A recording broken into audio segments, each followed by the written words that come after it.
ఎక్కడన్నా వేదాల్లో కానీ పురాణాల్లో కానీ పలానా వాళ్ళే పలానా నేరాలు చేయాలని కానీ పలానా ఘోరాలు చేయాలని కానీ పుట్టుకతోనే వీళ్ళు ఇలా చేయొచ్చు పలానా వంశంలో పుడితే అని కానీ ఏమన్నా రాసింది ఎక్కడన్నా?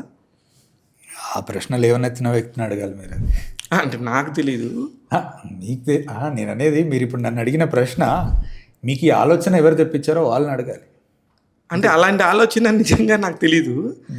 సో అంటే ఒక మాట చెప్తానండి, ఆ ప్రశ్న వల్ల అడిగిన వాళ్ళకే ఎక్కువ నష్టం జరిగింది మాకంటే. అందరూ ఆ రోజు సినిమాకి ఏదో అయింది అనుకున్నారు కానీ వాళ్ళని వాళ్ళు బయట పెట్టుకున్నారు. ఇక్కడ లాభ నష్టాల బేరీజ్ వేయట్లా నేను. మీరు వేయకపోవచ్చు అండి. అంటే నేను ఎందుకు చెప్తున్నాను అంటే ఇన్ని రోజులు అంటే అసలు లేని ఒక విషయాన్ని చూసి నిజంగా లేదు అదే నాకు అది సర్ప్రైజ్ నాకు అసలు అన్నిటికంటే. అది మరి ఇంకా దాని గురించి ఇప్పుడు ఉన్న దాని గురించి అయితే నేను మాట్లాడతాను, లేని దాని గురించి నేనేం మాట్లాడతాను చెప్పండి. ఇప్పుడు అతనికి అలా కనపడింది,